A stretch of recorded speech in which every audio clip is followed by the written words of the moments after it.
회담 직전 이 돌발 상황으로 아슬아슬했던 이재명 대통령과 트럼프 대통령 간의 첫 한미 정상회담이 마무리됐습니다. 화기애애한 분위기 속에서 친밀감을 쌓았지만 야당에서는 이전에 없던 주한미군기지 부지 소유권 등 새로운 부담과 함께 공동 발표문이 없었던 점은 아쉬웠다는 제한적 평가도 나옵니다. 국립외교원 북미유럽연구부 민정훈 교수와 내용 분석해봅니다. 어서 오십시오. 예, 안녕하세요. 안녕하십니까. 사실 이 회담을 앞두고 분위기가 말씀드린 것처럼 썩 좋지는 않았는데 트럼프 대통령이 회담 직전에 앞서 말씀드린 SNS에 갑작스럽게 한국을 비판하는 이 글을 올렸기 때문인데 한국에서 무슨 일이 일어나고 있는 것인가 숙청 또는 혁명같이 보인다. 우리는 거기서 사업을 할 수 없다라고 적어서 사실 바짝 긴장을 했었는데 정상회담 관련해서도 이 이야기가 나왔는데 잠깐 듣고 말씀 여쭙겠습니다. I did hear that from Intel, that there was a raid on churches, closing some churches. So we'll talk about that later. I could ask you now. 지금 대한민국은 아시는 것처럼 친위 쿠데타로 인한 혼란이 이제 극복된 지 얼마 안 된 상태고 그 내란 상황에 대한 국회가 임명하는, 국회가 주도하는 특검에 의해서 사실 조사가 진행 중입니다. I am sure it's a misunderstanding, but you know there is a rumor going around about churches raiding. 지금 내용은 이렇게 설명을 했고 해명을 했기 때문에 해소가 된 것 같은데 일부분. 근데 회담 직전에 이 언급을 왜 한 걸까? 일부 전문가분들은 일종의 기싸움이었다라고 하는 얘기도 있는데 만약에 그렇다면 기싸움에서 미국이 뭔가 좀 얻어가야 되는 게 있어야 되지 않는가 싶은데 과연 그랬는가 싶기도 하고 궁금합니다. 추정의 영역이죠. 네. 트럼프 대통령 본인만 아실 것이고 그럼에도 불구하고 추정을 좀 해보면 말씀해 주신 것처럼 기선제압이다. 어떤 극우 세력이 올린 가짜 뉴스를 접하셨다. 이렇게 얘기도 나오고 있습니다만 저는 개인적으로 생각했을 때 트럼프 대통령이 한미 정상회담을 앞두고 한국에 대한 관심을 표명하는 방식이 아니었나 이렇게 좀 생각을 하고 있어요. 그러니까 두 개의 어떤 소셜 미디어에다가 글을 포스팅했는데 하나가 지금 저희가 좀 다루고 있는 그러한 부분들이죠. 그래서 교회에 대한 압수수색과 미군 기지에 대한 정보 수집 이 부분이 있는 것이고 또 하나는 북한 관련된 얘기였어요. 네. 김정은 위원장과의 어떤 관계를 얘기하는 부분이었기 때문에 아무래도 한미 정상회담을 앞두고 한반도 정세에 관련돼서 자신의 관심을 표명해서 어떤 한미 정상회담에 대해서 자신이 이만큼 좀 관심을 갖고 있다는 부분을 표명하고 싶었던 것 같아요. 근데 이제 한미 관계에 있어가지고 이제 자신에게 어떤 최근에 뭔가 각인된 부분이 이러한 가짜 뉴스였기 때문에 그거를 여과 없이 올린 것이 아무래도 이런 해프닝을 일으킨 게 아닌가 생각을 하고 있고요. 네. 만약에 어떤 의도가 있었다면 회담 중간에 이게 미스언더스탠딩이다, 오해다, 루머였다 이렇게 순순히 인정하지는 않았을 겁니다. 그렇기 때문에 단순한 해프닝이 아니었나. 그러니까 한국 정상을 맞이해서 자신의 어떤 진지함 그리고 관심을 표명하는 방식이었는데 이것이 논란을 불러일으킨 것이 아닌가 이렇게 추정을 하고 있습니다. 내가 최근에 한국 그리고 한국과 미국 사이에 있는 어떤 주요 현안 중에서 이런 면에는 이렇게 많은 관심을 갖고 있다라는 부분이 어떻게 보면 좀 거칠게, 어떻게 보면 좀 더 솔직담백하게 이게 튀어나온 게 변수로 꼽히는 거 아니냐는 의료가 있었던 것 같군요.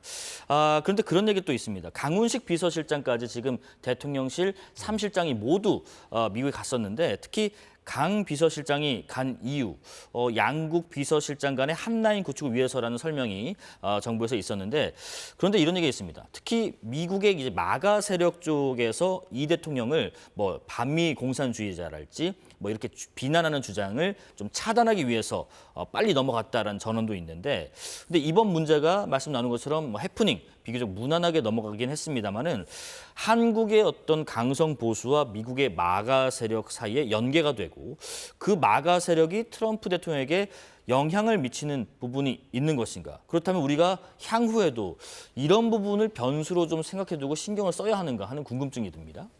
이번에 말씀해 주신 해프닝이라고 제가 생각하는 그 부분, 소셜 미디어에 올린 글을 보면 아무래도 우리가 국내 정치적으로 혼란해가지고 대미 아웃리치 노력에 있어서 좀 공백이 생긴 것이 아닌가 이런 부분에서 이제 여과 없이 가짜 뉴스를 트럼프 대통령이 이제 접하시면서 오늘 같은 일이 벌어진 게 아닌가 생각을 하고 있기 때문에 우리가 앞으로 이제 우리 정치가 완전히 정상 기도로 돌아왔기 때문에 대미 어떤 공공외교라든지 정책 아웃리치에 있어가지고 보다 더 적극적인 노력을 기울여야 되겠다 이렇게 생각을 하고 있습니다. 말씀해 주신 마가와 어떤 미국의 극우 세력, 양극화된 미국 정치 상황 속에서 그러한 부분들이 결합하는 것은 미국의 국내 정치적 부분이기 때문에 우리가 어떤 그 역할을 하기는 제한될 수밖에 없지만 그럼에도 불구하고 정확한 정보를 주는 것은 우리가 공공외교, 우리 정치외교 측면에서 의미 있는 부분이거든요. 그래서 그런 부분을 통해 가지고 지속적으로 메시지를 발산하고 접촉을 통해 가지고 올바른 정보를 주는 것이 오늘과 같은 해프닝을 피하고 어떤 극우 세력이 어떤 그 정치 표면, 외교의 표면으로 올라오는 것을 막을 수 있는 가장 현실적인 대안이 아닌가 이렇게 생각을 하고 있습니다. 그 반복적인 측면에서 한미 대통령 비서실장 간의 한라인 구축도 이런 돌발 변수랄지 상황 관리에 좀 도움이 될지요? 그러니까 그 국내 정치적 측면보다는요, 그 비서실장끼리 한라인을 구축하는 건 상당히 의미 있는 일입니다. 우리하고는 좀 다르게 미국 정치에서 비서실장이 차지하는 위치가 굉장히 높습니다. 거의 칩 오브 스텝이라고 그래서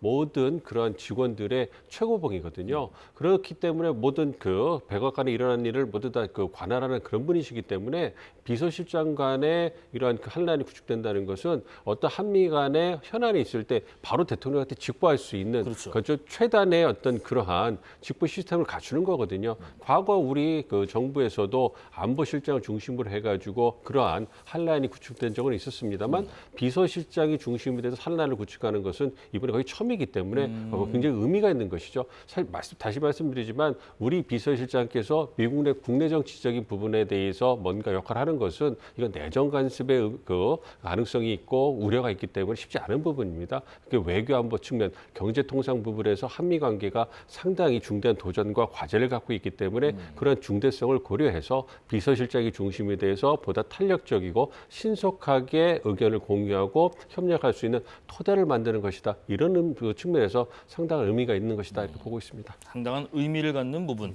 비서실장 간 한라인 구축이었습니다.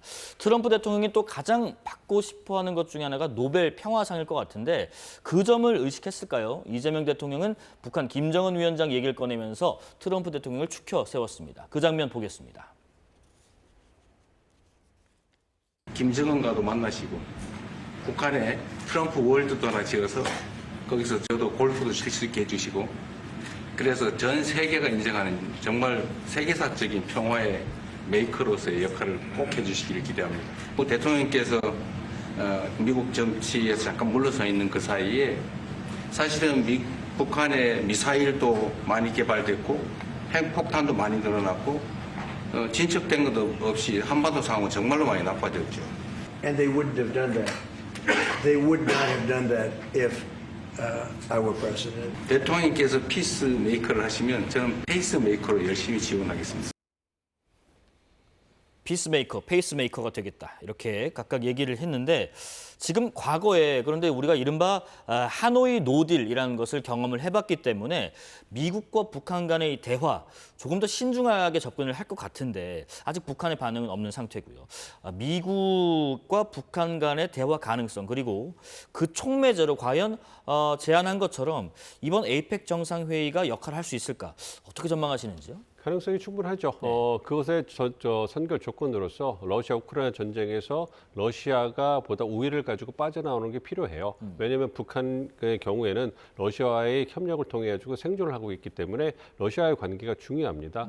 그리고 현재 경색된 남북 관계를 봤을 때 러시아의 중재를 통해 가지고 북미 정상회의를 재개할 수 있는 그런 토대가 마련된다면 북한 입장에서도 마다할 이유가 없는 것이고요. 그리고 이제 이번 한미 정상회담에서 이재명 대통령과 트럼프 대통령이 얘기하면서 이재명 정부의 대북 정책이 가장 좋다 이렇게 평가를 했거든요. 근데 잘 알는 것처럼 이재명 정부의 대북 정책이 3단계 비핵화 로드맵 아니겠습니까? 동결, 축소, 비핵화이기 때문에 이러한 부분에서 트럼프 대통령도 1기 행정부 때의 노딜 경험을 바탕으로 해서 이제 보다 현실적으로 실질적인 대북 비핵화 로드맵을 채택할 가능성이 높다는 것이고 그러한 대안으로 이재명 정부의 3단계 비핵화 로드맵을 선택할 가능성이 높다 이런 부분을 보여주기 때문에 그런 부분을 고려한다면 북한의 입장에서도 비핵화 입구에서 엔드 스테이트, 비핵화의 목표, 그러니까 완전한 비핵화를 약속해라 이런 부분이 없고 동시적 단계적으로 비핵화 조치와 상응 조치를 한다면 당연히 나올 겁니다. 북한 입장에서 그거를 군축으로 인식할 수도 있을 것이고요. 그렇기 때문에 이러한 조건이 변하면 나올 수 있을 것이고 그렇기 때문에 10월 정도에 아무래도 이제 그 트럼프 대통령이 에이펙 정상회담 참가지 한국에 오면 네. 오늘 정상회담에 나온 것처럼 한국 이재명 대통령, 미국 트럼프 대통령, 그다음에 북한의 김정은 위원장이 DMZ에서 다시 만나는 그런 회동이 열릴 가능성도 꽤 있다고 보고 있습니다. 아, 네. 자, 지금 뭐 가벼운 얘기 하나만 더 해보자면 이재명 대통령이 이제 트럼프 대통령에게 금속 거북선 모형하고 모자를 선물을 했고 그리고 그 재밌는 장면이 있었습니다. 그 이재명 대통령의 펜을 트럼프 대통령이 갖고 싶어서 이렇게 만지작하니까 그냥 주기도 했어요. 이렇게 비교적 화기애애한 분위기 연출이 됐는데 이 과정에서 좀 눈여겨보신 부분이 혹시 있으실지요? 정말로 세심한 준비를 했다. 네. 우리 정부에서 그런 모습을 여실히 느낄 수가 있었어요. 처음에 모두 발언을 할 때, 소인수의담을 할 때 가장 먼저 눈을 띈 것이 이 오벌 오피스의 어떤 그러한 인테리어를 같이 이제 바꾸는 부분, 금박으로 해서 굉장히 화려한 이런 모습, 그것이 미국의 위대한 모습을 반영하는 것 같다. 이래가지고 칭송을 했지 않습니까, 우리 대통령께서. 네. 그래서 이번에 그 선물로 가져간 거북선도 금박으로 돼 있고요. 그다음에 그 금으로 도금한 그 퍼터까지 갖고 가지 않았습니까? 네. 그리고 이와 더불어서 사진첩 같은 부분도 가져가서 금박의 사진첩 그리고 그것에 어떤 트럼프 대통령이 작년에 피습당했을 때 그때 파이팅을 외치면서 뭔가 강력한 리더의 모습을 보여줬던 이런 모습까지 개인적인 공감대를 형성할 수 있는 이런 다양한 선물들을 준비해 갔습니다. 그런 걸 봤을 때 어떤 트럼프 맞춤형 어떤 선물이라든지 어떤 대응법을 정말 열심히 준비했고 그러한 부분이 노련한 정치인, 산전수전을 다 겪은 정치인 이재명의 강점과 합쳐져 가지고 화기애애하게 회담을 이끄는 원동력이 되지 않나 이렇게 생각하고 있습니다. 그러니까 이제 그가 갖고 싶은 것보다도 우리가 주고 싶은 것보다도 그가 갖고 싶어할 만한 것들을 세심하고 센스 있게 좀 준비를 했다 이렇게 들리는 것 같습니다. 세부적인 이야기도 해보겠습니다. 이번 한미 정상회담의 관건은 또 바로 지난 한미 통상 합의를 재확인하고 세부 후속 조치를 어떻게 구체화할 건지 여부였는데 강유정 대변인의 이야기 먼저 듣고 이야기 이어가겠습니다. 그 협상의 주요 의제로 예상됐던 농산물 추가 개방 여부 이 미국에서 요청이 좀 있었는데 그 네네. 얘기는 나오지 않았습니다. 그러면 주한미군 전략적 유연성 문제라든지 감축 문제에 대해서 트럼프 대통령이 뭐 모두 발언에서 조금 얘기를 하긴 했었는데 그 부분은 어떻게 그 됐는지도 얘기도 더 나오지 않고요. 네, 그냥 미국과 한국의 관계라는 게 워낙에 뭐 좋은 관계 아니냐 뭐 이런 얘기들. 얘기가 안 나왔는데 이런 평가도 같이 나오더라고요. 외교통으로 평가받는 국민의힘 김건 의원 같은 경우에 지금 비공개 세션에서 이재명 대통령이 트럼프 대통령을 설득해서 구체적인 현안에 대해서 공동 성명 혹은 공동 언론 발표문 혹은 합의문 같은 문서를 확실히 받아냈어야 한다. 그건 좀 아쉽다. 이런 지적도 있는데 여기에 대해서는 어떻게 평가하시나요? 우리 측의 입장이 충분히 반영된 공동 합의문이 나올 수 있다면 그것은 선택해 볼 수 있는 대안이라고 생각하고 할 수 있겠습니다만 네. 이번에 정상회담 이전에 어떤 의제를 조율하는 과정을 검토해 보면 상당히 미국 측의 압박이 강했다 이렇게 얘기가 들려오고 있었습니다. 네. 그러니까 그 관세 협상을 구체화하는 측면에서도 2천억 달러, 3,500억 달러 대미 투자 중에 1,500억 달러는 조선업에 나머지 2천억 달러 같은 경우는 범용 투자 패키지라고 해서 첨단 기술 분야에 들어갈 건데 이 부분에 대해서 특정한 금액을 특정 분야에 명시를 하고 네. 구체적인 지급 시기나 방법 같은 것도 명시하는 게 필요하다. 이렇게 미국 측이 압박을 했는데 그건 우리가 받기 굉장히 어려운 부분이거든요. 그러니까 상황이 우리에게 결코 녹록하지 않았습니다. 이견이 굉장히 컸고 동맹 현대화 전략적 유연성 부분에서도 어떤 국방비 증액을 수치를 제시하라든지 방위 분담금 문제에서도 수치를 제공하라든지 이런 부분에서 미국 측 압박이 굉장히 강했기 때문에 우리가 그것을 막아내는데 주력할 수밖에 없는 그런 상황이었어요. 그런 상황에서 우리의 입장이 충분히 반영된 공동 합의문이 나온다는 건 사실상 굉장히 어려운 상황이었고 총력전을 펼친 결과 공동 합의문 없이 이렇게 크게 화기애애한 분위기에서 그 동맹 현대화나 관세 협상 구체 부분은 추후에 실무 협의를 통해서 논의를 진전해 보자. 그리고 현재 논의가 진전되고 있고 추후에도 논의를 통해 가지고 진전시켜 나가겠다. 이렇게 막은 것만 해도 상당히 선방하다 보고 있습니다. 그렇기 때문에 예. 그런 측면에서 공동 합의문이 나오지 않은 것이 우리에게는 보다 더 긍정적인 결과물로 작용했다 이렇게 볼 수가 있겠습니다. 네, 우리가 제시했던 그 조선 협력 얘기, 그 마스가와 관련해서는 트럼프 대통령이 이런 얘기를 했습니다. 한국의 선박 구매 의사를 구체적으로 밝히면서 동시에 미국 조선업 재건에 적극적으로 기여해달라라고 했는데 그렇다면 이번에 그 대미 수출을 좀 막아온 규제 같은 것들이 조선업 관련해서 좀 철폐가 되는 부분이 있을지 싶습니다. 가능성이 충분히 있다고 보고 예. 있습니다. 그러니까 이번 그 정상회담의 의제 측면에서의 목표로 세 가지로 우리 정부가 꼽았는데요. 네. 첫 번째가 한미 경제 통상의 안정화, 두 번째 한미 동맹의 현대화, 세 번째 한미 양국 간 새로운 의제 발굴 이런 부분이거든요. 그러니까 조선과 원자력 이런 부분은 세 번째 목표에 해당이 되는 거예요. 새로운 협력을 할 수 있는 의제를 발굴하고 그것이 한미 양국의 이해관계에 부합하는 윈윈할 수 있는 네. 경제적 이익에 부합하고 전략적 이익에 부합할 수 있는 그런 부분이고 미국이 절실히 원하는 것이 말씀해 주신 것처럼 조선 분야이기 때문에 이런 부분에 대해서 미국 행정부가 적극적으로 견인을 하고 미국 의회에서도 어떤 그 한국이 조선업 분야에 있어서 적극적 투자를 하고 활동을 할 수 있는 부분에서 족쇄가 되는 존스법이라든지 여타 부분의 족쇄를 풀 수 있는 그러한 제도적인 지원을 해줄 거라고 생각을 하고 있기 때문에 네. 이 조선업 협력이라는 것이 향후에 있을 첨단 분야 그리고 전략 분야를 중심으로 해서 한국과 미국이 협력을 증대할 수 있는 그러한 주춧돌이 될 수 있고 마중물이 될 수 있다 이렇게 생각을 하고 있습니다. 경제 분야 관련해서 한 가지만 더요. 지금 액화 천연가스 그 알래스카 LNG 프로젝트 관련해서는 우리나라의 투자 가능성을 트럼프 대통령이 언급을 했는데 우리는 실무적으로 논의된 것이 없다라고 한 발짝 지금 빠진 상황에서 이 부분에 대한 것은 어떻게 좀 부담으로 지금 오는 숙제일까요? 아니면은 트럼프 대통령과 미 측의 일방적인 어떤 생각일까요? 트럼프 대통령이 가장 원하시는 부분을 보여준 거죠. 네. 그러니까 트럼프 대통령이 이번에 모두 발언을 통해 가지고 두 가지가 한미 관계에서 중요하다.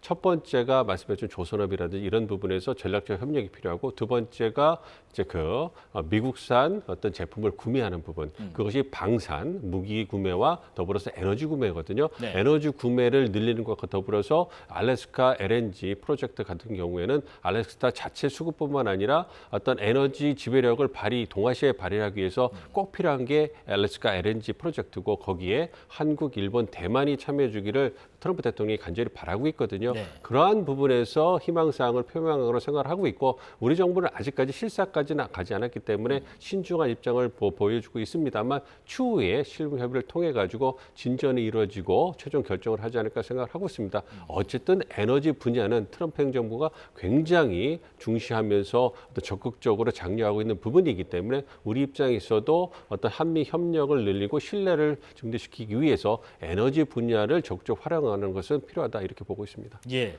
이 트럼프 대통령을 만나기 위해서 또 그 미국의 각각 경제인들을 만나기 위해서 동행한 우리 측 경제인들 또 총수들도 참 많았습니다.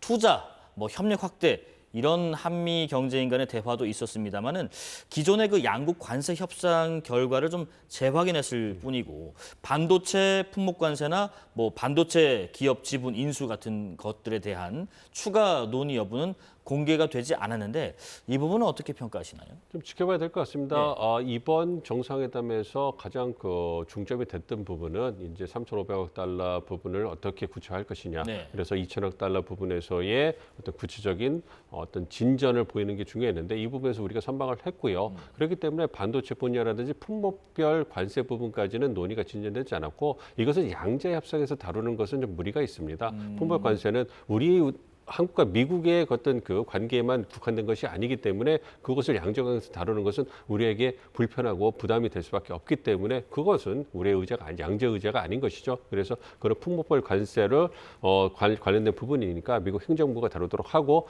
그러한 그 전반적인 품목 관세 적용 룰에서 우리가 어떻게 혜택을 받고 면제를 받을 수 있을 것인가 그 부분을 갖다가 우리가 강구하는 것이 필요하다고 보고 있습니다.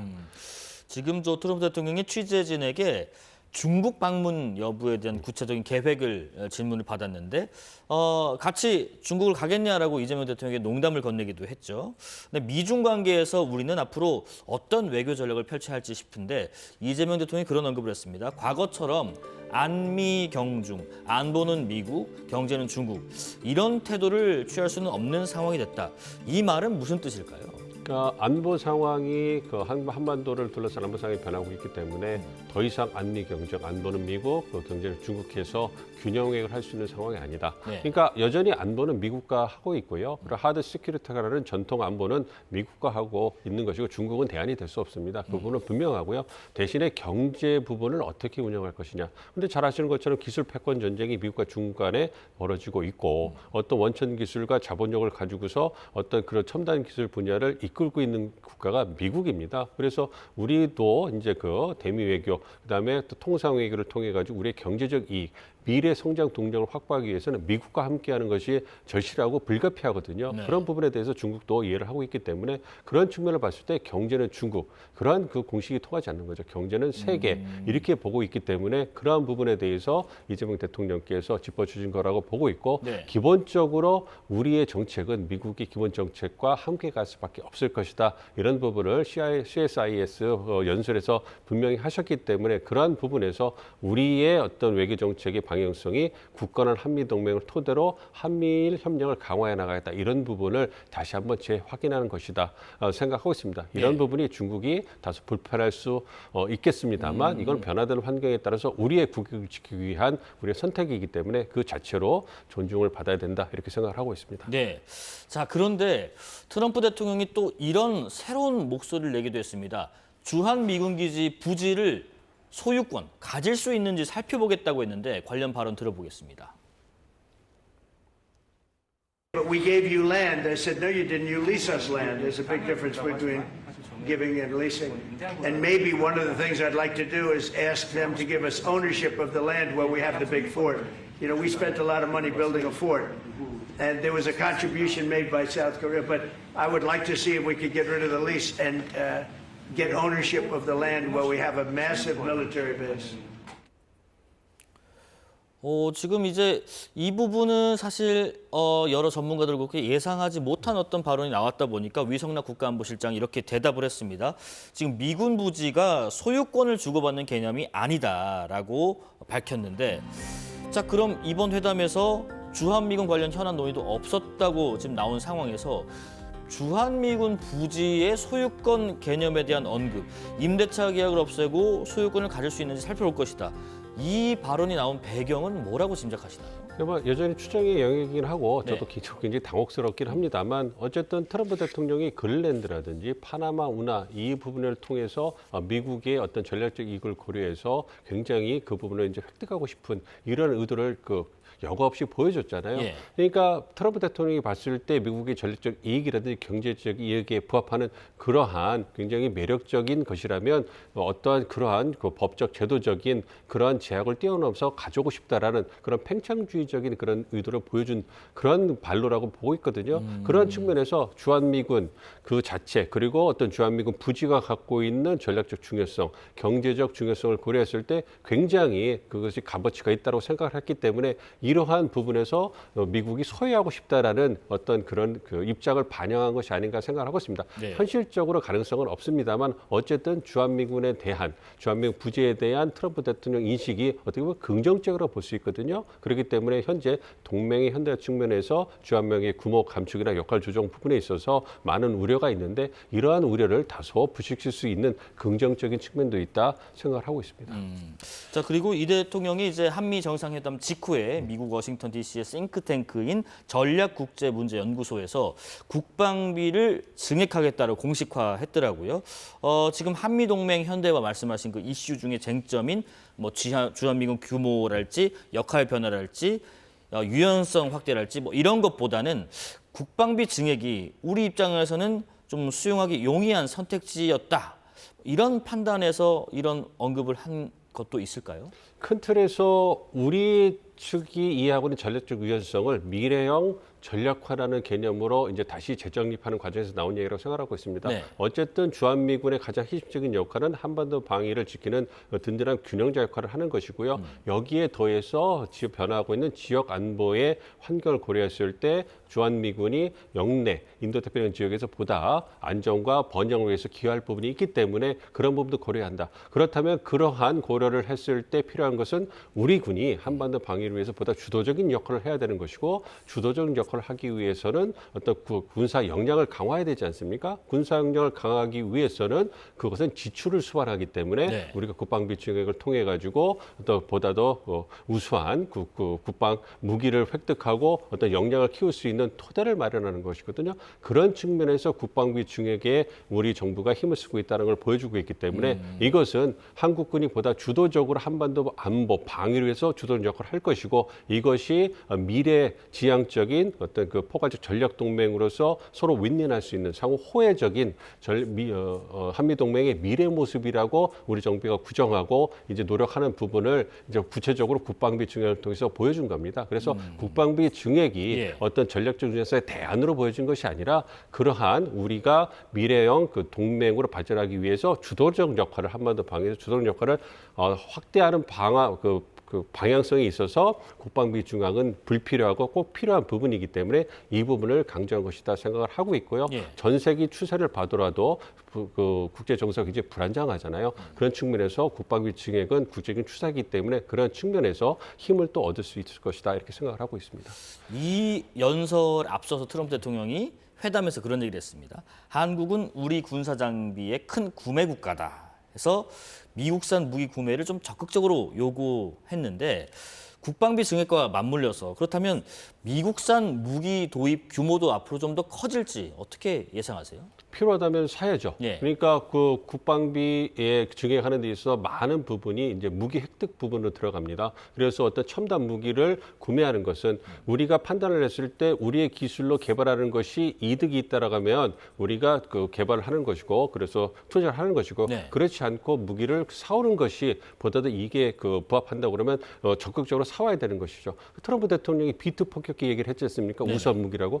비트 폭격기를 우리에게 판다면 어떤 비용을 지불하도 우리의 전략적이게 부합한다면 사와야죠. 그거는 미국이 절대 팔지 않는 전략 자산입니다. 그렇기 때문에 이 부분이 국방비 증액 측면과 더불어서 우리가 중요한 무기 획득 측면에서 미국이 가장 중요한 파트너이기 때문에 우리에게 기회라고 생각을 하고 있습니다. 그렇기 네. 때문에 우리의 필요에 그 토대를 해서 필요에 기반을 해가지고 미국과 협의를 통해 가지고 우리의 군사력을 증강할 수 있는 그러한 필수적인 전략 자산이라든지 무기는 미국 측으로부터 구매할 수 있다면 적극적으로 구매하는 것이 저는 바람직하다 이렇게 생각을 하고 있습니다. 이 외교라는 것이 뭐 100대 0도 없고 또 정답이 있는 것도 아니다라는 얘기도 있는데 어쨌든 이번 이재명 대통령의 첫 한미 정상회담 쭉 지켜보셨을 때 140분간의 회담 포함해서 총평을 하신다면 어떻게 평가를 하고 싶으신가요? 두 가지 목표가 예. 있는데요. 첫 번째가 정상 간의 신뢰를 형성하는 계기를 만드는 건데 그것은 노련한 정치인 이재명의 모습 그리고 치밀한 준비를 통해서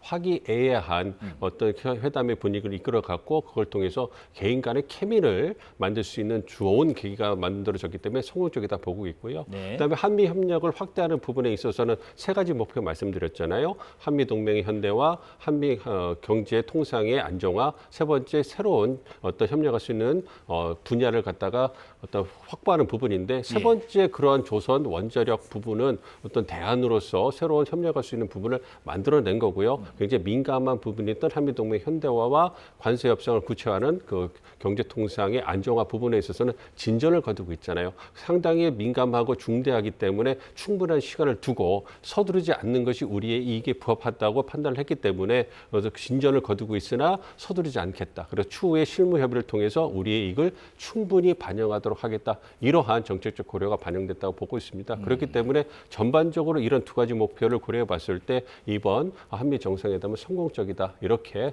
총평을 내릴 수가 있겠습니다. 당장 뭐 어떤 여러 가지 압박에 못 이겨서 어쩔 수 없는 절충안과 합의문을 당장 마련하는 것보다는 추후에 어떤 협상과 논의 진전을 통해서 조금 더 촘촘하게 해나가는 것이 바람직하겠다. 그런 면에서 굉장한 의미를 갖는 이번 회담이었다는 평가셨던 것 같습니다. 자, 국립외교원 북미유럽연구부 민정훈 교수와 한미 정상회담 내용 분석해봤습니다. 고맙습니다. 8월 26일 화요일 사사건건 여기까지입니다. 시청해주신 여러분 고맙습니다.